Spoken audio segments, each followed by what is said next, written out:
003航母建造进度如何？从最新卫星图来看，航母下水在即，这艘航母有何独创之处？为何说常规动力与电磁弹射组合对于中国而言相当冒险？中国是如何办成美国也没办成的事情？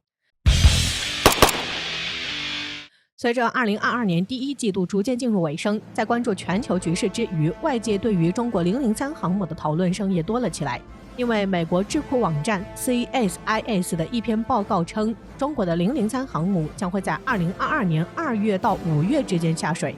随着下水时间临近，很多人想知道003航母有没有做好准备。根据网上最新的3月份卫星图显示，正在江南造船厂建造的003型航母已经基本完工，右侧2座升降安装到位，只是甲板上的3条电磁弹射器装修棚尚未拆除，基本上已经处于随时可以下水的阶段了。003航母给外界最大的冲击，除了接近美国核动力航母的排水量之外，那就是那3条电磁弹射器了。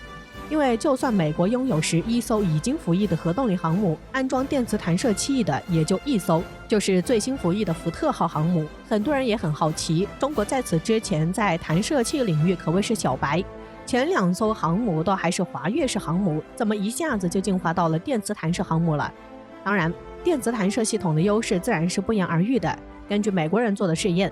电磁弹射器加速舰载机100公里只需要1秒，其效率远高于滑跃起飞以及蒸汽弹射器。而003航母作为独创的一点，便是003航母作为一艘常规动力航母，竟然用上了电磁弹射系统。这过去在很多人眼里都是违背认知的，因此常规动力的优势不比核动力系统。其发电量真的能带得动电磁弹射器吗？实际上，单纯从原理上来讲，驱动电磁弹射器与是否采用核动力系统并无关联。核动力航母也是反应堆烧水产生蒸汽，蒸汽推动汽轮机，汽轮机又带动发电机旋转的。其他的动力，比如常规锅炉带的蒸汽轮机，或者是燃气轮机什么的，只要能同样带得动相同功率的发动机，那么核动力航母能做到的电磁弹射能力，常规动力航母也可以。只不过话虽如此，由于电磁弹射系统自身的瓶颈，导致长期以来让人们形成只有核动力才能带得动电磁弹射这个观念。常规动力想要带动电磁弹射系统，那么就必须克服电磁弹射器这2大瓶颈。首先，整个电磁弹射系统需要有高效的储能手段，因为弹射的时间很短，极短的时间内消耗的能量又很大，这对于舰船电力系统来说就会出现瞬间过载的问题。毕竟舰船电力系统供应的不仅仅是电磁弹射系统，整个航母的电子设备都需要其供电，在使用电磁弹射系统时，限制其他设备用电显然不现实。而如果把整个发电的功率都做到能够随时能满足弹射需求，且不说技术上能否实现，经济上也难以承担。因此这个时候需要一个中介的储能机构，长时间蓄能，短时间高效率放出去。像美国的福特号航母，这个时候需要一个中介的储能机构。而电磁弹射器的第2个瓶颈，那就是整个电子电气系统要求的功率太大了，需要大量专门的高功率器件来进行支持。上百米长的电磁弹射通道在电力贯穿时，如果零件设备功率达不到要求，那就会造成很大的电阻力。这些电阻力会浪费很多的电力，并且还容易造成弹射事故。也正是因此，电磁弹射器的制造难度与研发成本都是超乎想象的。拥有航母的国家不少，但能装备电磁弹射器的国家，全球仅中美2国。而上述这些其实可以看出，电磁弹射系统根本问题在于能否解决供电与储能问题。核能供电的优势毋庸置疑，效率高，稳定性强，决定了核平台适合电磁弹射系统。但动力系统并非是关键。如果常规动力能拥有高效的电力系统，解决上述2个问题，照样能实现安装电磁弹射系统。只不过唯一的问题就是，此前没有任何国家这么尝试过，就连美国也没有。实际上，在美国自己的福特号航母上也没有用好电磁弹射。早在2017年，福特号航母就已经服役了，但是直到今天也没有部署。原因就是在几次的海试中，福特号航母的电磁弹射系统与升降机老是出故障，而这些系统又正好是舰船电力系统所供应的。有分析称，美国的舰船采用中压交流系统，这会导致功率一会儿大一会儿小，很容易就把电机给烧了，还会出现各种短路问题。更要命的是，福特号航母采用整合电力推进系统，一个地方系统坏了就得停下来修，极大影响福特号航母的部署进度。而中国的003航母已经采用了由马伟明团队所研发的舰船中压直流系统。实际上，世界上首艘采用了中压直流系统的航母就是中国的首艘国产航母山东号。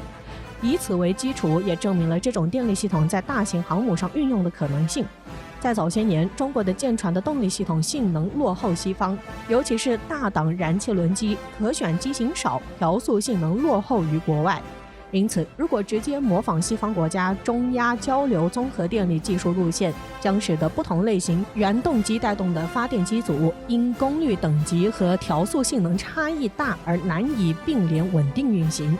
严重制约了综合电力系统的发展。为此，马伟明院士主动请缨，2003年在世界上首先建在中压直流综合电力技术线路。相较于中压交流系统，中压直流系统优势有很多。直流配电更容易实现不同区域之间的隔离，安全系数更高，线路更少，布线成本更低，对线路的绝缘要求更低。同样质量的铜线，直流电可以多传输1/5的电能，功率密度更高。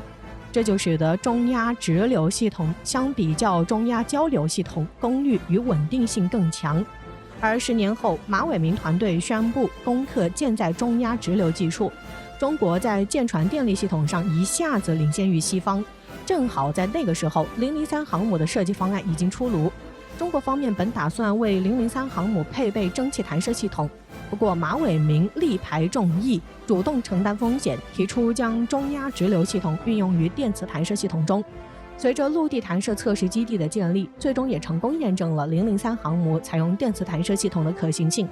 据获悉，当初为了验证003航母用电磁弹射系统是否可行，整个建造工程还暂停了半年。可以说，中国人这次相当冒险，但好在结果是好的。随着003航母完工在即，全球首艘常规动力的电磁弹射航母即将问世，中国进一步缩小与美国的航母差距。从目前003航母来看，整个再建造大吨位航母与电磁弹射系统方面已经追赶上了美国，而在舰船电力系统方面甚至实现了反超，并且中国的隐身舰载机与舰载预警机已经首飞。可以说，目前美国航母剩下最大的优势就是核动力了。不过对于中国而言，近海防御以及突破岛链依旧是中国海军的主要任务。基于这个考虑，核动力系统反倒并不着急，但美国却眼见中国在这短短10几年从零发展成一个航母大国，恐怕是真的要坐不住了。